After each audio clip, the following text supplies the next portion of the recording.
Thank you, everybody, for joining us. We're really happy to have you here. If you don't know me, I'm Stacy Dillon, the co-founder and executive director of Connecting to Cure Crohn's and Colitis. And we do have speaker series that we do a few times a year. Well, more than a few times a year, probably. We're trying to do about five or six or maybe seven. And we will be recording this session, and we have other sessions that we've recorded, which we should be adding to our website soon. We do focus on research and community with our support programs and what we offer for patients and caregivers. Besides our support groups, we have a mentor program, a leadership council. We also support IBD research. We also fund kids to go to camp in the summer and some other IBD initiatives related to underserved communities. But we also really know that behind all of this is advocacy. And we thought this was a really interesting topic because what does advocacy mean? What kind of advocates are there? How do you become an advocate? So these are all questions that, we have been thinking about. And the people that we have here tonight are, I consider, incredible advocates for the IBD community in different ways. And so we're excited to hear from them. I'll just tell you a little bit about each of them. Ildiko Mehes she was an attorney, a pharmaceutical company and nonprofit board chair and board director. Sorry, I have to let some people in. She has almost over 25 years experience as an executive. She's a dedicated advocate for improving care and outcomes for IBD patients. If you guys are not following her on social media, you should definitely follow her because she has very provocative and interesting thoughts that she shares. And she co-founded an IBD startup focused on research and prevention. Natalie Hayden is a former TV news anchor. She was diagnosed with Crohn's disease in 2005. She's become a prominent voice in the IBD community with her advocacy. She served as a patient ambassador and reported at various conferences. She's contributed to numerous health publications and shares her story on her award-winning blog, Likes Camera Crohn's. And if you don't know her blog, you should definitely check it out. If you need to learn about anything going on really in the IBD world, she probably has an article about it. So it's a really great resource. Sneha Dave is the founder and executive director of Generation Patient and Crohn's and Colitis Young Adult Network. She represents over 25 million young adults. Sorry. She represents over 25 million young adults with chronic conditions. She leads the organization's research and policy reform, focusing on the patent system, the disaggregation of age data in clinical trials, and increased oversight of pharmaceutical advertisements. That is the bios of our panelists. And if you have a question and you haven't asked it yet at registration, feel free to put it in the chat because Braca, who's part of our Connecting to Cure team, she's our community support manager, will be monitoring the chat. We also have questions that we are going to ask the panelists and some questions that we received when people registered. And also if anyone has any questions afterwards, feel free to reach out to us. About anything, or if you're looking for any resources or support groups, please reach out to us. Why don't we get started? I'm going to ask all of you, what is advocacy and what does advocacy mean to you? Why don't we get started with Natalie? Well, advocacy means the world to me. I think it takes a lot. You become a patient, you become a caregiver. Oftentimes you're blindsided by that new role, that new identity, what that means for your life moving forward, for your family. And it's really about kind of pausing and thinking about how you're going to take the experiences that you've had thus far and how you are going to help others so that they're able to find their voice through maybe your experience. Of course, IBD impacts all of us in a unique way, but we have so many touch points along the journey that we can relate to. So it's about really recognizing those. And for me, it was about being the voice I needed to be, what needed to hear when I was 21 years old. Now I'm 42, so I've had this disease nearly 21 years, and I've learned so much along the way. But younger me needed a lot of guidance, and I wish I would have had that type of support. So I try to be that support for others. Yeah, thank you. I think that's really important. I think kind of all of us kind of feel that way. Like we wish we had certain things, and that's kind of what we focus on. I also forgot to say that I'm the caregiver of a pediatric. I mean, he was diagnosed when he was 2, and my son is now almost 26, and he was diagnosed with IBD. Okay, Ildiko, what does advocacy mean to you? Sure. So, I mean, for me, it's interesting. This is not an advocacy role that I was expecting to play, which I think is true for many advocates. But in a sense, in my other life, in my professional life, I'm a professional advocate. I'm a litigator. I became a litigator. Um, and so it was sort of a maybe a little bit of a more natural transition in some ways than it might be for some people. But again, this advocacy to me feels very, very different. It's personal. It's something I'm deeply passionate about. And to me, when you ask the question, like, what does advocacy mean to you? To me, it means saying the hard things, and doing so respectfully and politely and all of that, but not shying away from the difficult topics, from the difficult conversations, from the things that people are thinking and want to say, but are afraid to say. I think that's kind of the role I play in advocacy, is stepping into that sort of space. Yeah, thank you. I think a lot of us didn't expect to be in these roles. How about you, Sneha? What does advocacy mean to you? Yeah, thank you. And it's great to be here today. I'm Sneha, and I was diagnosed with ulcerative colitis when I was 6 years old. Um, Although probably had symptoms earlier than that, as most people um, do before they're diagnosed. And I'm now 27, so I've lived with this condition for as long as I can remember. And I think to answer this question, I think a lot about the journey of advocacy, just from being diagnosed to doing so, I guess, professionally now. And so I think, when you're first diagnosed or as you're first coming into the identity of having IBD, it's a lot more about taking care of yourself and advocating for your needs, learning about how your body works, because ultimately no one knows, what you need and how you feel better than you do. And so being able to really share that with people around you, I think is really important, especially your clinicians and people who are there to take care of you. And then I think as you go on, this doesn't have to be the case for everyone, but starting to use your journey for the purpose of bringing other people in the advocacy space. And I think for more general awareness and movement in this space. And I think that's the journey of so many advocates of starting to just, figure out how to advocate for themselves and using those experiences to advocate for other communities. And I think one thing that's important for advocacy is that it doesn't always have to be on like a large scale, and there's so many ways to do it. And advocating for yourself is just as important of something to do as advocating for others. So, yeah, that would be my answer upon reflection of my own journey. Sorry, I did forget to say that you had ulcerative colitis and you were diagnosed, and also that your daughter has Crohn's, Ildiko. But yes, that's one of the things that we always talk about is there's different kinds of advocacy, and it can start with your own personal advocacy. And that's something that we do with a lot of the young people or newly diagnosed people in our community is help them feel empowered to do that, even in their doctor's appointments, to be able to advocate for what they need. Well, why don't we continue with you, Sneha, with this question, and then I'll go to the other I panelists. forgot I signed up for the Zoomy What, thing, but I might just shut it down. But dinner's ready. was there a specific moment that you like Sneha, that you realized you weren't just a patient anymore and that you wanted to be an advocate, or do you remember how that shifted? Yeah, that's a great question. I feel like for me, so when I was around, I think 13, this number changes all the time because I forget, but 13-ish years old, I had my first major surgery, which was the colectomy surgery.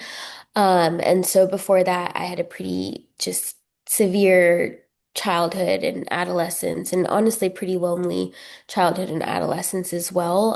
And I had one friend, Corey, who also had Crohn's disease and osteosarcoma, and he was really the only person that I could relate to as far as going through something pretty dramatic at a young age. I mean, certainly at the age of 13, my peers were not thinking about the same things that I was thinking about, and not surrounded by pills and PIC lines and everything like that. And so when Corey passed away after my first surgery, I sort of felt like, what am I going to do? I mean, who am I going to be friends with? I live in Indiana, so not a huge uh, community, maybe as far as like other cities go, where I live. And so I created a newsletter, and it was really, I think, for myself to just find friends and to find peers as I progressed through my own journey. And so um, I created a newsletter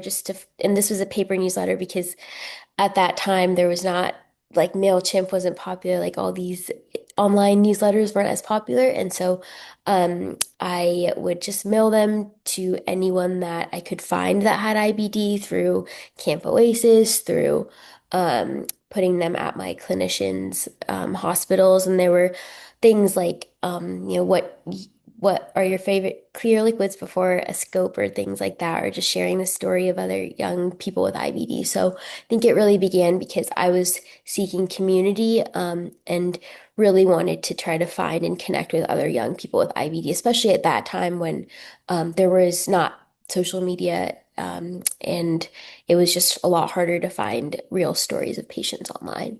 And that sort of grew from there. And it's been now about, 14 years since I've been doing advocacy, which feels pretty wild to say. And I think it's brought me so many incredible friends, but also I still feel the value of the work I do for me personally. We do a lot of peer support meetings at Generation Patient, similar to the amazing peer support meetings run by Connecting to Cure. And I still find a lot of support from attending those, even though it's been so long that I've had IBD and I've met so many people and stories. And so I think it's so important. And I can't really remember the question exactly, but I hope I answered it. No, that was good. And I mean, yeah, and I think it's important you bring up that also all of us are either still patients and caregivers, and we still sometimes need our own support. It's not like we've got it all figured out and now we're just doing this other thing. We're still dealing with the day to day. So, how about for you, Natalie? How was there a moment that you realized that you wanted to advocate or that you were an advocate?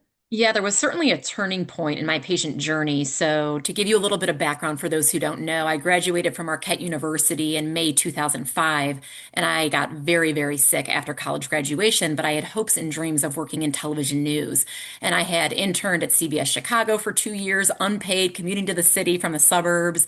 I had worked at Marquette TV 4 nights a week, unpaid in college for 3 years. So, I did not want to let go of this dream. So, when I was given this diagnosis 2 months after college at age 21, I did not want that to rob me of all that I had worked so hard for. So when I look back at my younger self, I am really proud of myself because I was diagnosed July 23rd and I packed up all my bags in October on 22 pills a day. And I landed that TV job and I moved to Minnesota, hours away from all family and friends. And I don't know, looking back, how I had that feeling to go after that dream because I thought it takes a lot of being very brave. Sorry, I'm at a loss of words thinking about it, but I was on 60 milligrams of prednisone a day. My looks had completely changed. I had hopes of working on air, but I had to work behind the scenes because of all the medication that I was on and how it had really changed my appearance. And it's a lot to come to grips with. But I worked in TV news then for 10 years, three different stations, three different states. Ended up being a more and at that time, just like Sneha said, nobody was on Facebook. Facebook came out in October 2004. Almost less than a year after that came out, nobody was using chronic illness for a support system on social media. I didn't know of any bloggers. I didn't know of anybody with the disease. My cousin's wife was diagnosed randomly the same week as me. So I knew one person throughout my journey. So I was really grateful for that. And I still am to this day. So that was the only support network that I had, though, aside from my family and friends who were there for me, but they didn't have IBD. And it makes such a difference for those of us who are on this call and those of us who will listen to it when you have people that understand your reality because they know what it feels like. So just not having anybody felt incredibly isolating. And when I left the news desk in November 2014, I really thought, how can I take my love for storytelling, my journalistic ability, just everything that I've been through up until this point and be the voice and be that storyteller. So I started my disease really started going downhill in 2014 and 2015. I had multiple hospitalizations. I had 3 bowel obstruction hospitalizations in 15 18 months, which ultimately ended with a bowel resection surgery in August of 2015. And I was engaged. I just got engaged 2 months prior, and I never forget lying in that hospital bed. Up until that point, I had maybe shared an Instagram post or two anytime I was hospitalized, just kind of saying I had Crohn's disease, baby steps, kind of getting my story out there, taking that plunge, coming out of the closet, as we say, for those in the advocacy space, when they finally share their story and find that strength to do so, and everybody's on their own timeline. But when I laid in that hospital bed, August 1st, 2015, I said a year from now, because July 23rd is my diagnosis anniversary, I'm going to start a blog. I have never written a website. I don't know what goes into it. I've never done anything online, but I am going to start a blog. And that's what I did. I spent the next year socializing blog titles, finally came up with Lights, Camera, Crohn's, and Unobstructed View, which is a play on words because I've honestly always struggled so much with bowel obstructions that's where the unobstructed view came in, which and no one really uses that part of it anymore. But it meant a lot to me because I wanted to be a transparent, honest look at the disease and show the blood, sweat, and tears. But I also wanted to be a positive source for people because I felt when I finally started to see people online, it was very doomsday. And I did not have that outlook about my disease. We all know as caregivers and as patients that if we want to say, woe is me, I feel terrible today, we will not accomplish much in life. But attitude plays such a huge role in what you're going through. And I truly have believed that. And I built an editorial calendar and I shared a fresh article every single Monday for 6 years. My blog came out July 23rd, 2016. I found out I was pregnant 2 days later. And even when I delivered my three kids, I still had an article the next Monday, something I'm very, very proud of. And once I had my third son, who was turning 5 this summer, I said, you know what, guys? I love sharing content every week, but it is a lot of work because I put a lot of reporting and a lot of credence into the articles. I interview a lot of people. Some articles have 25 plus interviews, so it takes me a lot of time and love. And I said, I'm not going to promise weekly articles, but I'll do as much as I can. And that's really what launched everything is Lights, Camera, Crohn's. And to this day, I find so much support in sharing people's stories. It's not so much about what I've been through. Luckily for me, since my bowel resection surgery, I'm in remission. I'm in deep remission, but I still have off days. Remission is not perfection. And I'm very grateful for my health, and I know that it can change on a dime. So I've really used this last 10, almost 11 years to share the stories of others and different experiences, ostomy stories, people that have fistulas, things that I haven't experienced myself, but that are very important to talk about in this community. So I think it's important as advocates to really see beyond your story. Use your story as the foundation, but use other stories to really amplify your advocacy.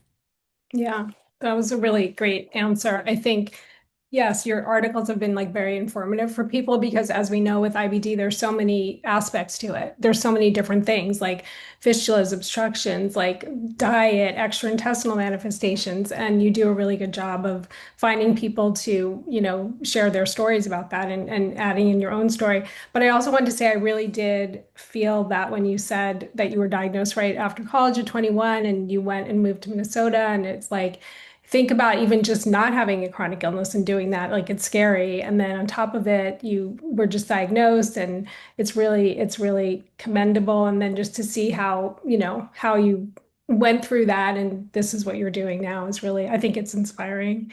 How about you, Ildiko, was there in terms of your advocacy? I mean, I guess you said you both professionally, you kind of did this, but you didn't expect to do this as a parent of an IBD patient.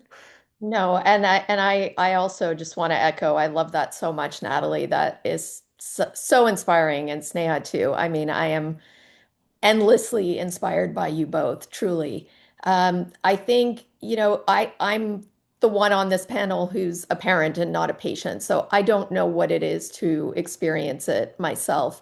But I always say, because I sort of believe this, that it's one thing when something happens to you, it's a completely different thing when it happens to your child. And that I truly believe if I had been diagnosed, I probably would have kept doing, most of what I had been doing in my career and all of these other things, obviously subject to whatever health limitations there might have been.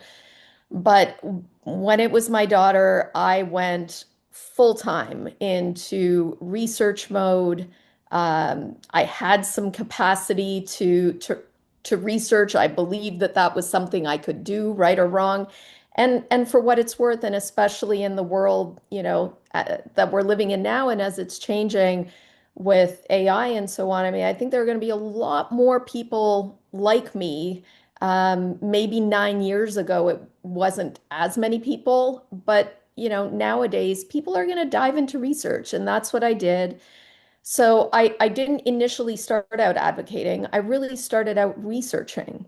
And I leaned on, any expert I could find. And I did, network and seek some out and speak to some really smart people. And I think as importantly to both of those things, doing my own research and talking to experts, truly the most fundamental thing that I experienced was connecting with other parents. And I know at least one of them, and she knows who she is on this call because I see her name here. I won't embarrass her too much, but she knows who she is. And, there's a community of parents out there, veteran parents, who taught me. And I felt, once I started after a year or two of that kind of craziness, caregiver by day, researcher by night, I felt a very profound obligation to pay it forward. And I felt like, okay, I figured some things out and I figured out where some of the gaps were in the research. I figured out what we didn't know. And I was actually quite disturbed at all that we still didn't know. And I was also disturbed at what um, the community of GIs was telling patients that actually wasn't necessarily accurately borne out in the science or in the data. And I just wanted to make sure that there was a deeper conversation that involved, as in my case, like an educated parent. And I think that's really the role I play. And that's where I sort of shifted from that full-time caregiver to, all right, how can I find the space where I can make a difference and improve outcomes, not just for my daughter, but for all the kids out there, because they're really, truly my motivation. Yeah, thank you. And I think that your questioning of these things has really actually made a difference. I mean, we talked about this before, but I think it really has made a difference for GIs and other people in the IBD space. And like you said, I think I'm as a parent also, it's like I feel like parents, especially moms, are like just in the beginning, just want to know everything, seeking out all information. And I relate to sort of being disillusioned because, we kind of have this idea that okay, we get this diagnosis, they know what to do, they know how to treat it. And there were so many gaps. I mean, even when my son was diagnosed, there weren't even these medications, that they have now. So it was really hard. And it was sort of a rude awakening to realize that they really don't have answers, but they kind of said that they did. So I appreciate you pushing or moving the needle in that direction. So thank you. Um, what has surprised you about being public about your experience, and what has been harder than you might have thought when you decided to go into this advocacy space? Natalie, do you want to answer that? That's a really good question. I feel that people aren't aware all the ins and outs of what being an advocate really means, being a patient leader, how many people really are relying on you from behind the scenes. It's not just Instagram posts, it's not just a blog article, it's not just advocating for yourself at a medical meeting or for others in the IBD community. You receive, countless DMs from people in a hospital bed or the night before surgery or in the throes of colonoscopy prep. And my husband in the past, now I think he's used to it, but he'd be like, "What are you doing?" I'm like, when I get a message, I feel the need to constantly respond immediately because I've been in their shoes. I know they need this immediate response, but you also feel almost like this burden of responsibility. Like, I'm not a medical professional. I don't want to tell anybody the wrong thing to do. This morning I'm out walking my dog, for instance, and I get a DM from a mom that I talk to often on my Instagram DMs, and now we're Facebook friends and everything, but we've never met, but she's pregnant with her second child. She's like, "Natalie, I need your advice. I'm so nervous to do my medication. I'm doing Stelara and, I'm very pregnant right now. Can you give me like any advice about how you felt when you did this?" And it's in those moments where I'm writing her on the street, the moment I get this, because I know how it felt when I was about to do my injection and I saw a foot kick out of my belly when I was 38 weeks. I know what that feels like. And it's not something that can be waited on for 2 weeks. So I feel like you often have to kind of set some boundaries because otherwise you feel this immense responsibility at all times. I know I do at least, where I want to be everything for everyone, but I also have to remember I have to take care of myself. I'm in remission, so I don't want this to be something that's in my mind 24/7 of every day because I'm trying to help as many people as possible. And I'm also a mom of three young kids, so, I can't do as much as I want to do for everybody. But I do feel like people don't know all the emails and the messages and sometimes even the text messages. There are people that I've gotten very close with where I feel comfortable enough where I say, you need to just call me. This is getting to be a lot of messages. We need to just talk this out. But I think that you just have to put your heart into it, but also realize when you need a break and when, you aren't the end all be all. There's so many advocates and there's so many seats at the table. I think that people are often nervous to become an advocate because they say, how do I break into this? It kind of feels kind of cliquey sometimes, or, maybe the same faces and the same names are used on all the talks and all the conferences and the patient reporting. And I get that, but it takes a lot of work behind the scenes to get there. And you just have to be willing to put in that effort and that time and that trust and be that credible voice because we all know in this age of, fake news and misrepresentation and people just wanting to be the first, that oftentimes, something can be posted on Instagram that's incorrect and somebody that's newly diagnosed might jump on that and say, I want to heal my gut. I want to do this. And, there's a lot of responsibility that becomes, something that you have to take ownership of. And people have to be very weary too of who they're following and what they're listening to. And they really have to bring back what they're hearing on social media to their care team to make sure that it aligns with their own journey. So I think that that's one of the biggest struggles is just the constant, like giving as much as I possibly can, and just hoping that I'm giving enough and just, it can be a lot when you're living with a chronic illness because we, even in remission, we're oftentimes lacking energy or we're having abdominal pain or, our joints are hurting us. There's so many things, especially as you're getting older in life. I hate to say it, but, some things, I don't know why my knee's hurting me some days. There's just things like that you're dealing with on top of your Crohn's disease or your UC. So I think it's just about setting those boundaries and just recognizing that there are many people that can help others as well. And you can also guide people. So, for instance, if somebody reaches out and maybe they are experiencing something you've never dealt with, you can say, this advocate would be the perfect person for you to talk to. I'm going to connect you guys by email or DM so that you can find a trusted relationship. And this is somebody that I would recommend. So that's something you can also do if you just have too much on your plate at the moment. Mhm. Yeah, thank you. I really relate to that too, like where you said people don't know what goes on behind the scenes. And also when you brought up also having a chronic illness, I often say, like when there's a flare or you're not doing well or surgery, people are like, how can I help? And not that they're doing anything wrong, but you go home and you're still dealing with the chronic illness every day. And then when something happens, like it's a pandemic, for example, and you have a chronic illness, it's just compounded. And so it's like people don't always, they're not aware of you're dealing with your health, but then also the advocacy stuff. Sometimes I say I'm like a tree falling in the forest, nobody knows what hearing. How about you, Ildiko? What do you think has been surprising about being public and what's been harder maybe than you thought, if you had any ideas about that? I do. I have a lot of ideas about that. I'll keep it short, but I'll start with actually what has been a positive surprise that I truly never expected. And then I'll go into some of the challenges because there are some of those too.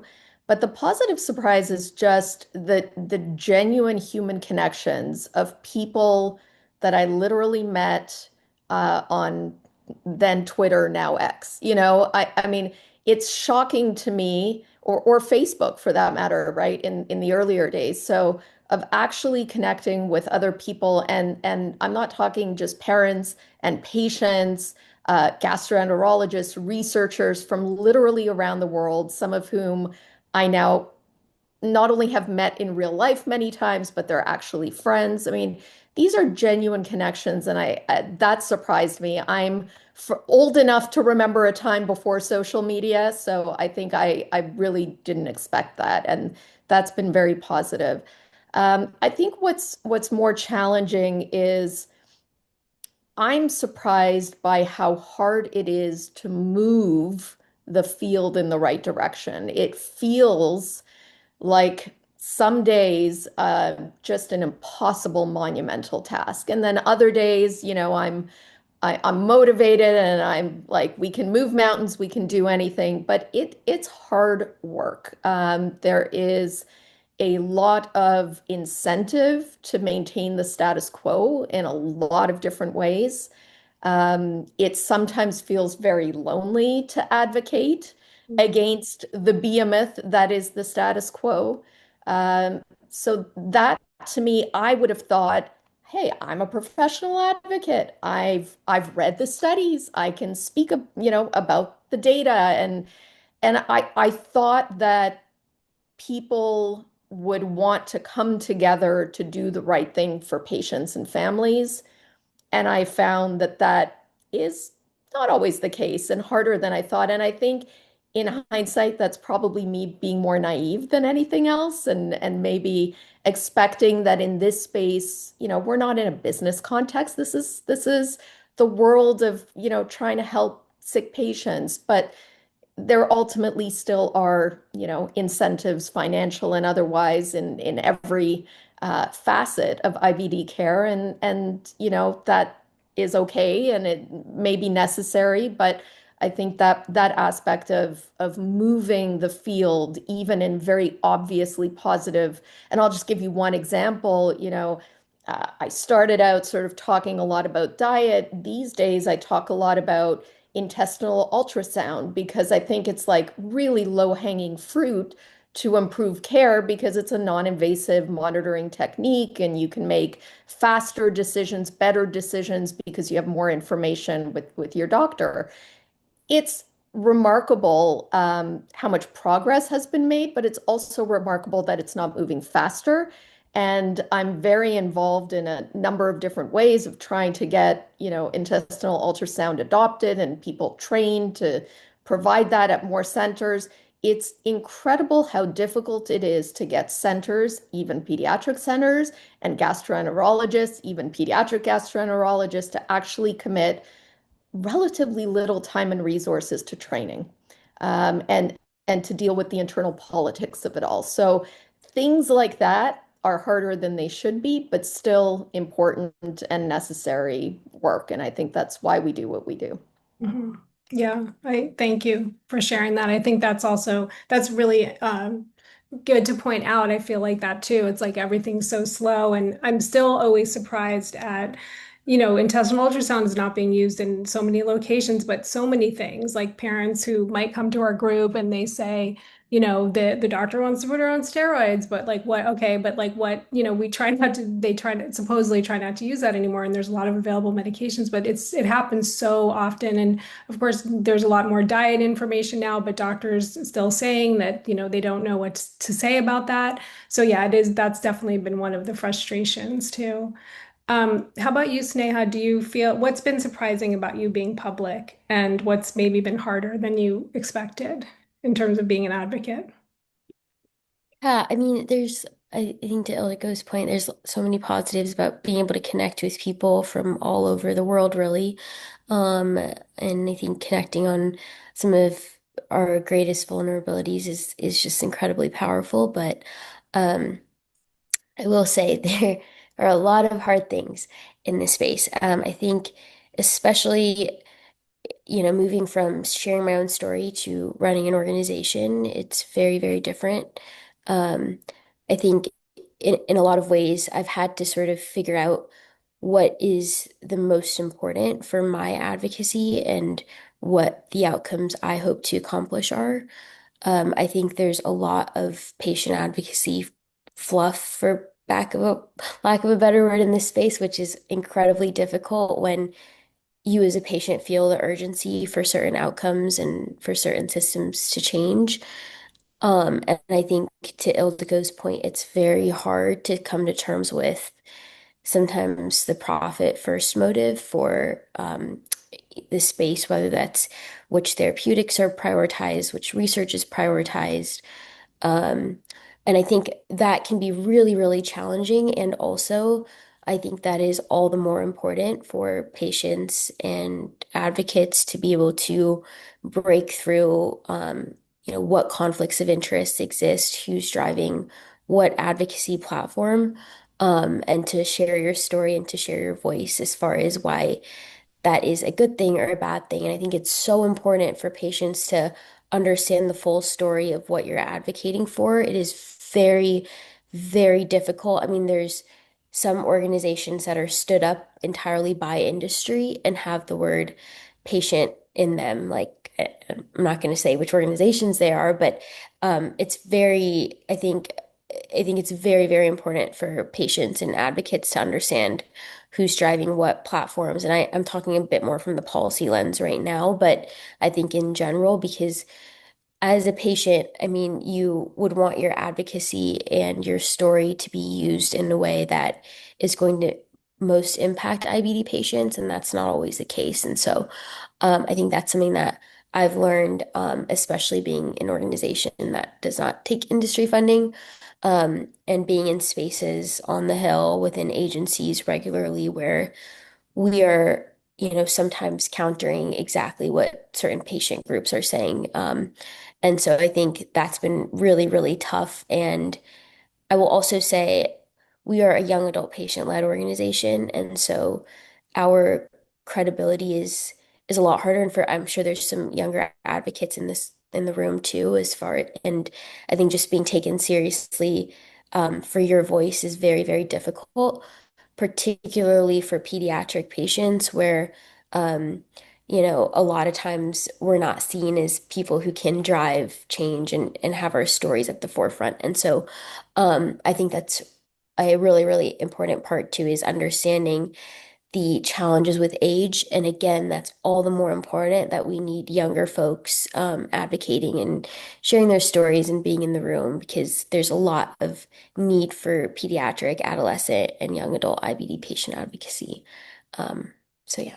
Yeah, thank you. I agree. Bringing attention to like different demographics of people dealing with these illnesses. And also, you brought up the issue of like transparency. And a lot of patients and caregivers don't understand what these different organizations' motivations are. And I think, yes, as an advocate, that is something that we do.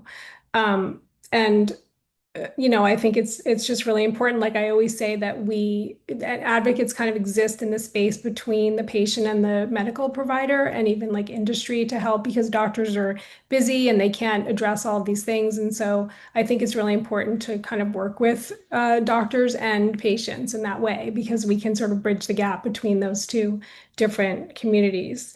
Okay, I want to take some questions that we got, but I also, before we get to that, I want to ask you guys, um, how do you bet? We kind of talked about this a little bit, but I'd like to hear more about it. How do you balance caring for yourself and your family and your advocacy work, which also goes into a question that we got, which is, do you experience advocacy burnout? And what do you do about that? So if you, maybe Ildiko, you can start with answering that question. Um, how do you Sure. balance it and then the burnout? Because I certainly know what the burnout can feel like. So Yes, I absolutely love the burnout question to whoever asked that. How do you balance it? Probably not well, like anything else in life. I'm someone who had kids and a career and didn't have family around to help out and didn't have a nanny and didn't have, so I've been juggling my whole life. And I think this has just taken it to maybe another level. But I think I've always said you can't do everything well all at the same time. So you have to, as an advocate, there are times where I've stepped away, sometimes for months at a time, um, because I want to focus on family or work or something else. So I think you do your best to balance in the circumstances that you have. In terms of burnout, it's the taking time for yourself. I've definitely been burned out. It is hard. You as an advocate, you do put yourself out there.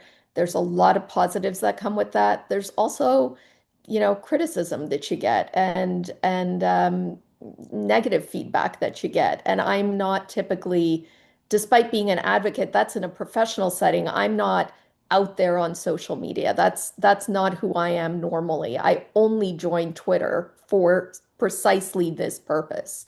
So for me to be out there and being a sensitive person, that's not always easy. And I think just taking time, when you need it, leaning on people when you need it, I think that's important. Yeah, I think it's really important that people are aware of that, like that you can't just give it all. You have to like save some for yourself and have ways to like refuel yourself. How about you, Natalie? How do you balance that? Because I know you have young kids, and it's incredible that you do your articles because I know it is a lot of work to write those. So Sometimes I'm up till midnight just to get it yeah, done. I echo everything Adilko said as well. And I think, as women and when you become a mother, you are juggling so many balls at once that you have to realize that some are glass, some are plastic, which one is going to break and which one takes priority. I think that people don't realize there are a lot of keyboard warriors out there. So even if you maybe you feel like you're helping all these people, you can still get a DM that just crushes you, or somebody thinking, going against what you believe, that what you stand for, and they, make a public comment about you. It's happened to me multiple times. And, it's hard. It happened in the news business. So I feel like that kind of gave me a thicker skin going into advocacy, just because you can just imagine working in TV news, all the people that love to go to Facebook and everything. But to this day, it's like that, even worse. But you kind of just have to just take a breath, don't react. Often not reacting is more of a response. There was actually something that happened last week that really upset me. And, that does get my symptoms going. I saw a registered dietitian who I had been friends with, I thought I was friends with on Instagram. She had me send her pictures of my puppy when we got him this summer, like directly, and would talk about my kids. And then all of a sudden, she posted in her story about whining influencers about biosimilars. And I was just kind of taken aback by what she was talking about. And I looked and she didn't follow me anymore. And for those who have followed my story, I was very, very public about how my forced medical switch to a biosimilar caused me to have a very severe adverse debilitating reaction for 2 months. And it took multiple appeals. And luckily, I was able to get back on my biologic, but it was a very public stance that I took on it. I didn't know if she was directly saying that towards me, but I took it pretty personally and I didn't appreciate it. And, it's when you see things like that where that's a patient facing registered dietitian. I was this close to posting a reel or doing something. And I thought, you know what? I'm just going to write her a DM privately. She knows how I feel about this. I was very professional. And she just acted surprised and said, well, I'm glad that story expired.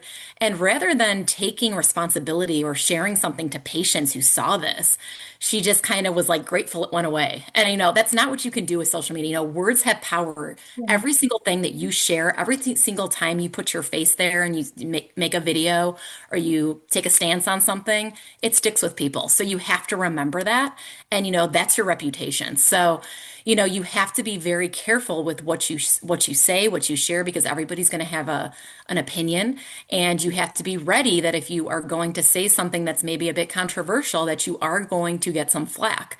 But what I really credit Adilko with is, and I said this on our pre-planning calls, was that I have been at countless IBD meetings, conferences, and her name comes up. We're in the room where the conference is taking place and people are on stage and they're like, she's tweeting again. Like GIs, like world renowned GIs are saying like, she's back at it. And, I've always really respected her because she goes for the gusto. She says what's on our minds.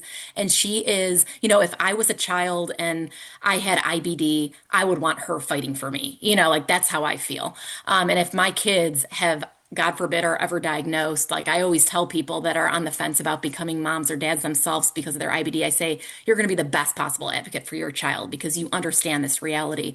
But I could only hope that I'd be as brave to say some of the things she says. And, I'm not always like, I like to kind of keep it cool, calm, and collected sometimes, which isn't always a good thing. Like, I think people have to go against the grain. They have to speak up. So we got to push this needle. As far as intestinal ultrasound, I think it's inexcusable, the lack of access to this. To this day, one doctor at WashU in St. Louis is trained. What's going on? I've still have yet to get an intestinal ultrasound. There's no excuse for this. I mean, yeah, it's been around for so many years. They're talking like it's new technology. And when I see it, I posted an article I did on Lights Camera Crohn's in 2019 with Dr. Michael Dolinger. And mhm, I'm thinking, we're in 2026. I have yet to still even get one. And I feel as though, if I'm not getting one and I'm speaking out about it, there's people out there who think that this is a brand new technology for people when it's not. And, we need to keep pushing the fact that this needs to be something that's just part of clinic visits. I mean, there's really no excuse. So we need to use our voice collectively, and just make sure we're, mindful of how we share our messages, but also really not be afraid to stand up for change. Yeah, I think that's really important. I think it's like I also am so surprised about the intestinal ultrasound, but living here in Los Angeles, it's so available, but I understand it's not available everywhere. But I think it's really important what you pointed out that Ildiko's type of advocacy is like she's not being judgmental. She's really trying to move the needle and support patients. And the other person you mentioned, I've seen stories like that or people post things that feel personally offensive. And I don't, I always say it's about them. It's not really they have some issue and I don't know why they're doing that. But yeah, I was surprised by that also in the space about the sometimes people just being mean and also like the sort of competition about things. So that was very surprising. What about you, Sneha? What's been a little bit harder and how do you balance what you do with just being a person in the world?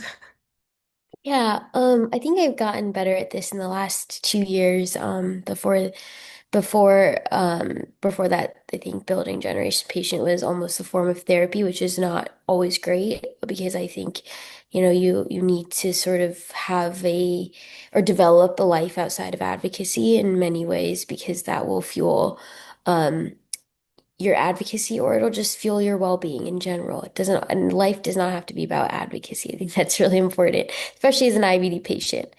Um, but I do think, yeah, I'm not the best at this, but I think, I mean, I'm like super into climbing, so I've dedicated a lot more time to that over the last couple of years. We've been doing it for about 10 years now. So I've been a lot more consistent with that, and tried to make more time for it, and like other interests and things like that.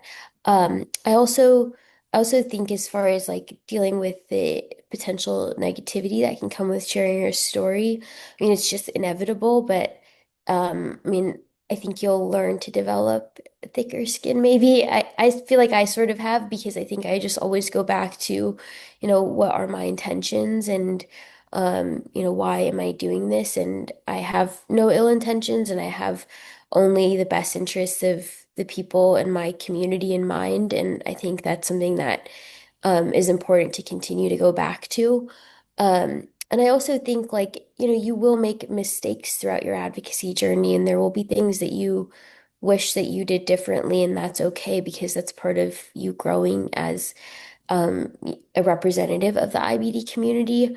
And I think that's really, really powerful. The other thing I will say is like, I think what brings me the most joy, just like 14 years after doing this, is getting to see my community members build their own movements and I think really come into the advocacy space because I think like Natalie said earlier, it takes so much effort to get to a certain point and to see people taking that first step and maybe not making this their career necessarily, but making this a huge part of their lives or just a part of their lives is really powerful. And just having seen people like, we've done 7 years of a fellowship program for young adults with IBD around the world. I mean, seeing some of our earliest fellows go on to be like social workers or heavily in the policy space in part because of our fellowship program is just so powerful because it's just like growing so much more beyond what I ever imagined and what I hoped for me as a person. And I think um so I'm transitioning out of my role this upcoming the next couple of months, and taking a new path in my life. And I think in many ways it's shown me the power of building a movement or an advocacy space that allows others to continue and to thrive and to really become leaders. And I think that is what contributes to like a lack of burnout, at least at this stage when things are very, very busy in my life. So yeah. Yeah, thank you. Yes, I'm glad you pointed that out. I think it's important for people to just be people, and I think we all get overwhelmed with like all IBD all the time. So that's something that I've kind of learned the hard way that I didn't, needed a break from it. I just wanted to have enough time to actually have some practical answers to, like, if you're just diagnosed or you're, wanting to contribute or wanting to be an advocate, what do you think some first steps that you can take are to do so? Um, who wants to answer? You guys can choose. Okay, Natalie. Yeah, sure. When people reach out to me, I generally say if you want to reach out to your local chapter of your Crohn's and Colitis Foundation, that might help get you connected with people locally in your city that are living your same reality. And that can kind of drive that change. So I did that when I moved to St. Louis. I'm originally from Chicago.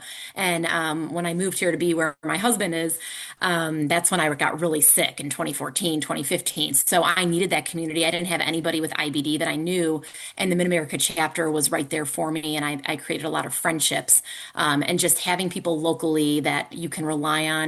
God forbid you are hospitalized or flaring or just needing someone to lend an ear and meet you at a coffee shop or out for lunch. It's really nice to have those local connections. And I also think, as everybody's been talking about the power of community online, I feel as though now, if and when I'm hospitalized, which I know is just a matter of when, not if, it's going to be such a different experience for me because the last time I was hospitalized, I didn't have my online community.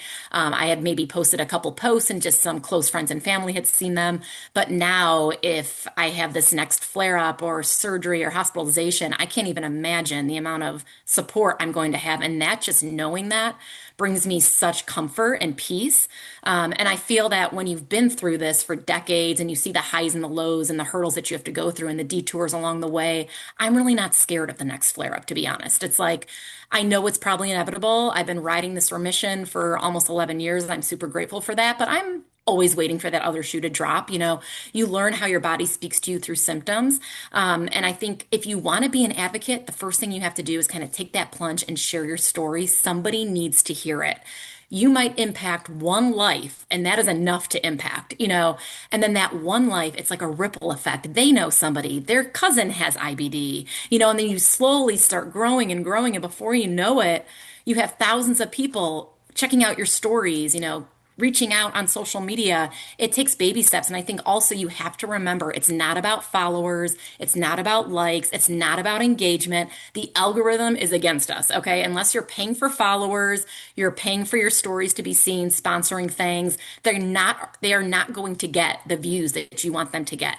So when you see somebody and you're just diagnosed with IBD, you want to share your story, but you have 147 Instagram followers, and then you look and there's these IBD girls on Instagram and they've got 27,000 followers. How can I compare to that? Who's going to listen to me? You will find your community. So just take that step.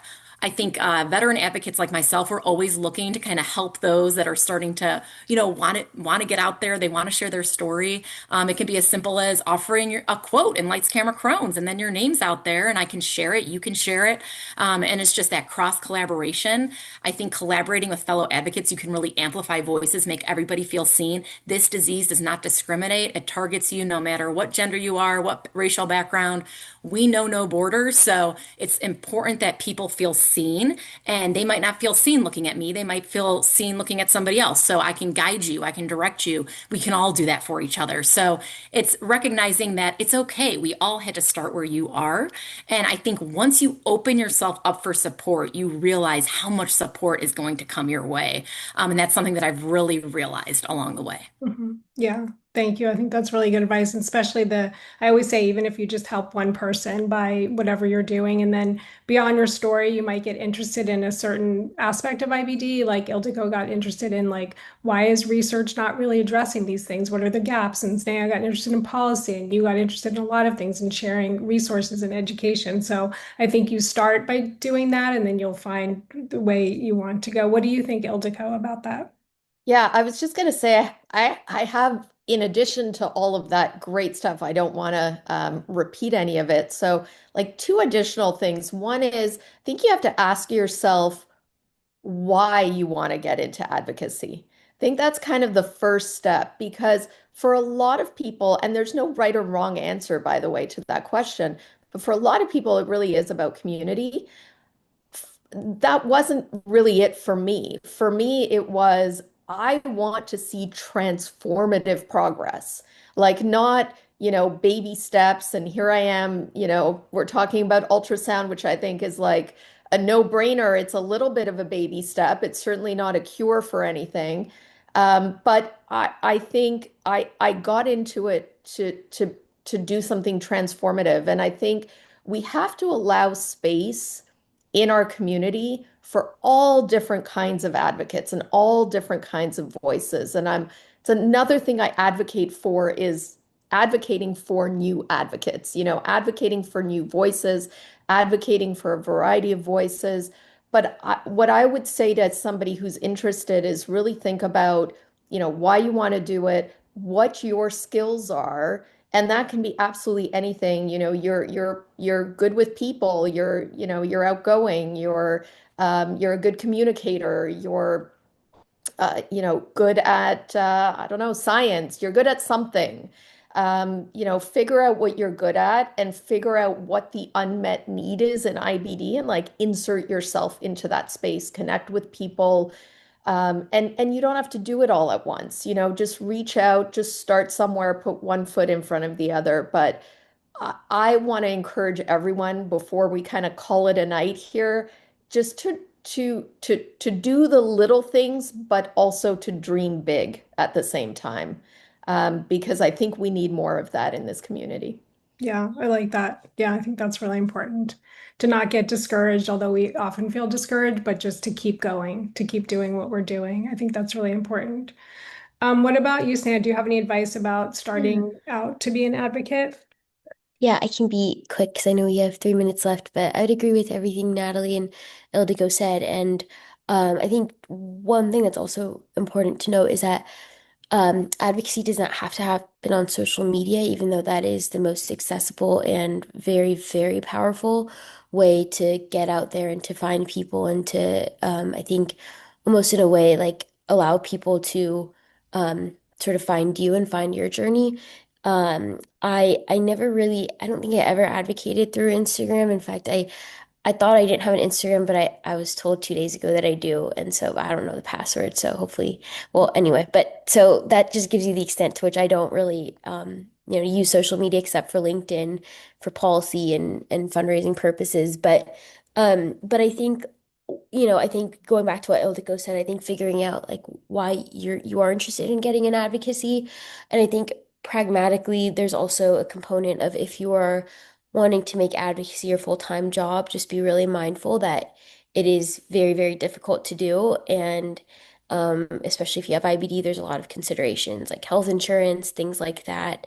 And so, being an independent patient advocate can be very challenging financially. And I see so many of our community members asking me, like, how do I get into this? And, how can I make this my career? And I think there is something to be said that it is very difficult to do that. And it's not always the most sustainable, especially if you, have high medical costs, that sort of thing. So, I think, yeah, there's many ways to get involved. And I think like slowly doing so and figuring out your pool is really important.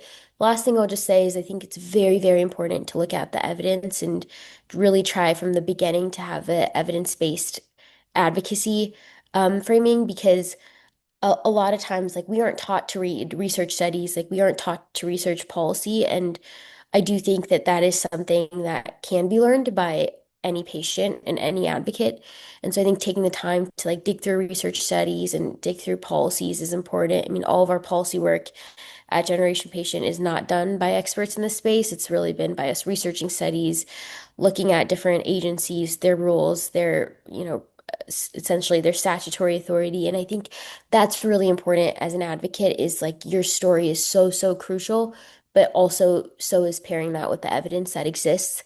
And I think that just makes any advocate even more powerful. So I think getting used to and getting your feet wet with research and some of this policy is really important as well. Yes, I agree with that. Yes, to go by the evidence, and if you need help with that, if you need help understanding it, it's not like something you're gonna like figure out right away. It takes time to do that.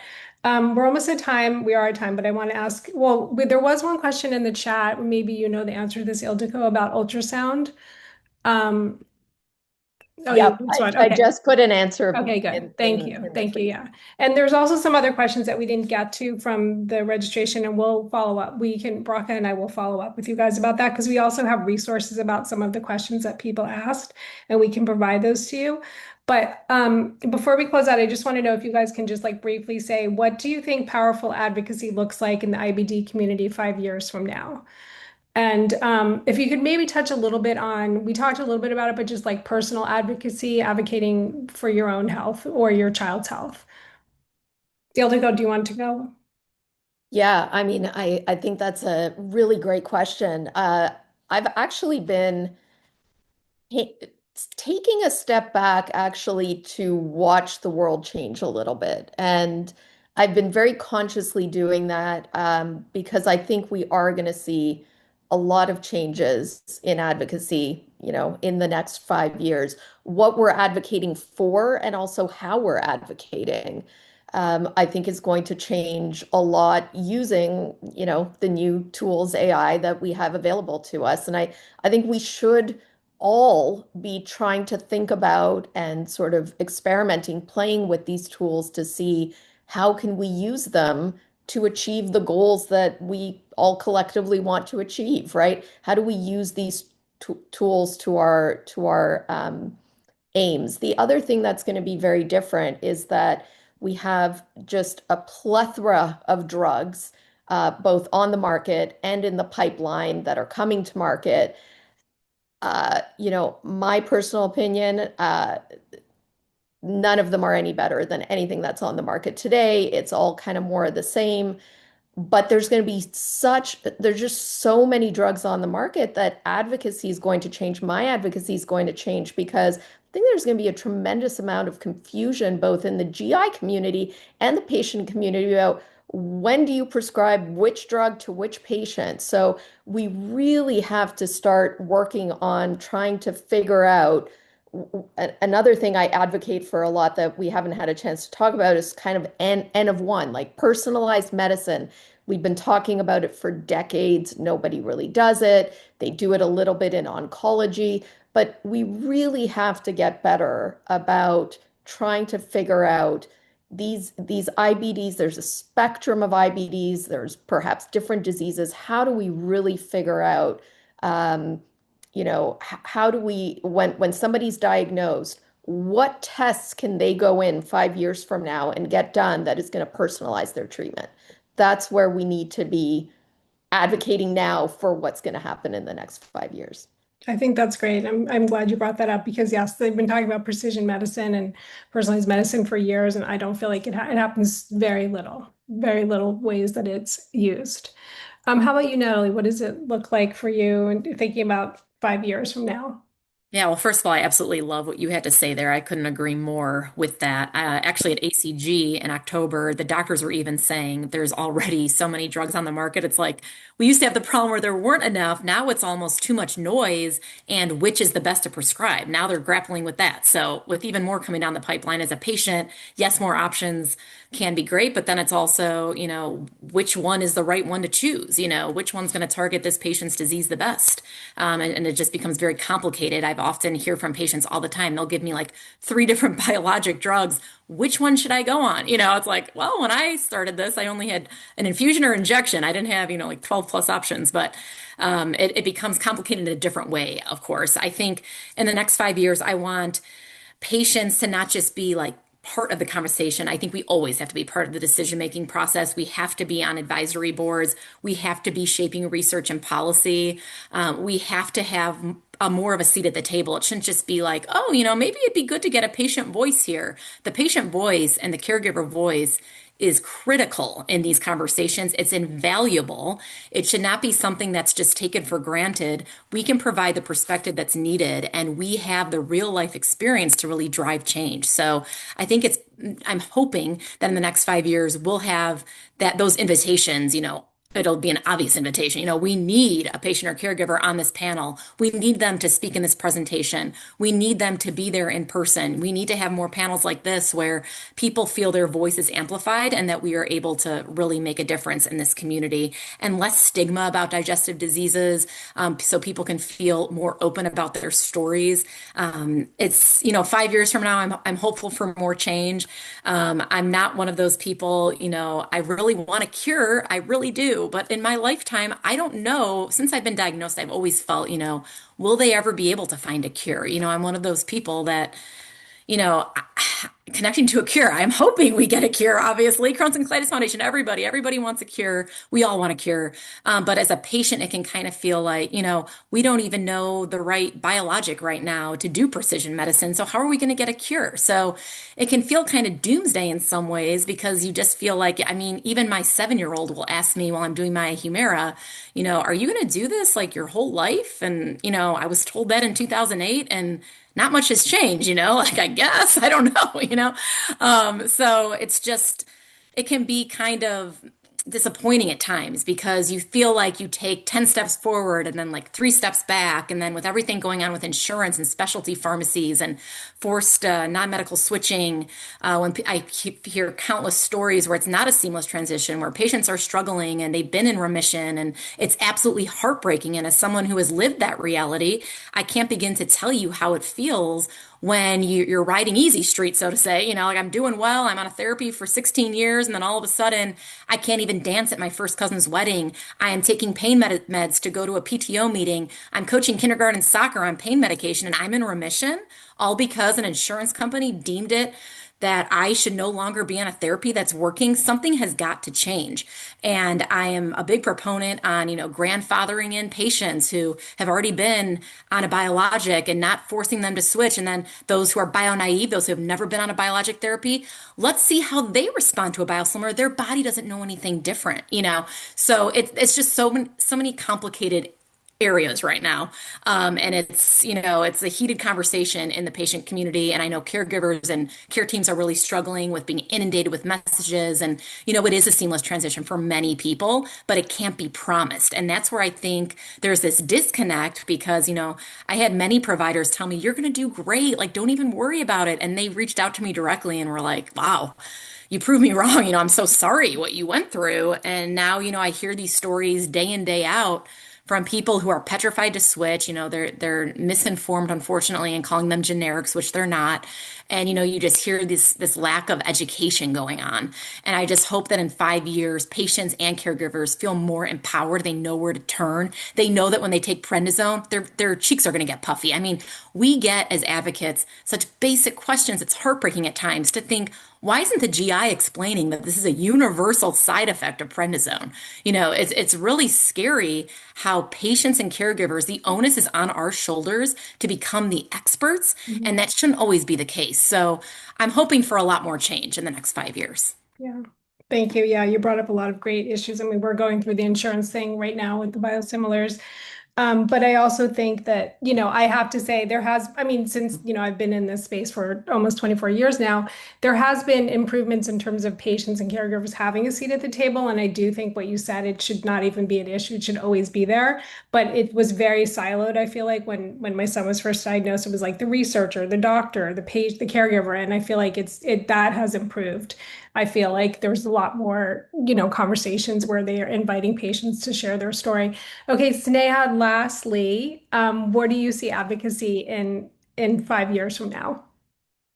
Yeah, I think um, I would definitely say that I think the best sources of community and innovation are going to come from patients, not necessarily large organizations in the space. I think the best sources of support I've found have come from small IBD organizations and organizations that are community led. I trust Ildiko more than any researcher to get things done. And I think that is where we will see true innovation and community building come from, is from patients and caregivers on the ground. And I really, really do think that's important for advocates to know, is like find organizations like Connecting to Cure. I mean, if you're looking for research, like, turn to Ildiko, although I'm so sure she's very busy, but I do think like that is where I see this this sort of movement going from like these large organizations in the space to more community-led and truly, patient-led innovation. I mean, I also think diet, nutrition, fitness will be a crucial part of every IBD patient's toolkit moving forward. I mean, it's pretty bizarre to know what I experienced 20 years ago as far as like what I was prescribed for nutrition versus what is sort of the common research. And it's pretty obvious that nutrition and diet and fitness is one of the most essential parts to address within any IBD patient, obviously in different ways throughout the diagnostic journey. But I think that's an area where every patient has the opportunity to do some more research for themselves and to figure out what plan they can communicate with their clinicians as far as what would work for them. I know I've been on therapeutics. I'm still on biologics. But I'd say that that's been addressing my nutrition and my activity has been the most crucial part of my IBD journey and has changed things tremendously for me. And so I would hope and would expect that that is a core part of every conference. I think part of why we're not seeing that again, not to be Debbie Downer, is because of profit motive. I mean, there's not as much in that space as is as far as developing therapeutics and prescribing therapeutics, which are very important. Again, I'm on biologic, but I still think that that's an area where every patient has the opportunity to learn more about if that's not something that your clinician or your center brings up as priority. Yeah, and I wanted to say, well, I too am disillusioned about there being like one cure, and we've even discussed like that cure is in our name, but we're not going to change our name. But we've sort of reframed it to thinking about the cure with all of these things that you guys have talked about tonight. Community, it helps. I mean, now there's even research around this, obviously, diet, exercise, all of these things that really help you manage your disease better. So we kind of reframed it to look at it like that, like just lifestyle. And that's really the cure is like being together and learning from each other and learning about yourself. Like you said, Sneha, figuring out what it is that your body needs. So yeah, so I appreciate you bringing that up. And I just want to really, really thank you guys for being here tonight. All three of you are fantastic. And if you're not following them on social media or their websites, please do so because they have a lot of information. And if you and also reach out to us if you have any questions or we didn't get to answer your question, please reach out to us because we're happy to help and support other people in the IBD community. And just a quick thank you to you as well, Stacy, and to Betty and Braca. Thank you so much for everything you guys do for the community, which could take a whole other hour to talk about, but really profound thanks from I'm sure all of us. Thank you. Thank you. We really appreciate it. Thank you guys so much and have a good evening. I know you guys have places to go and it's later on the East Coast where you guys are, so we really appreciate you hanging in there tonight. So have a good evening, everybody.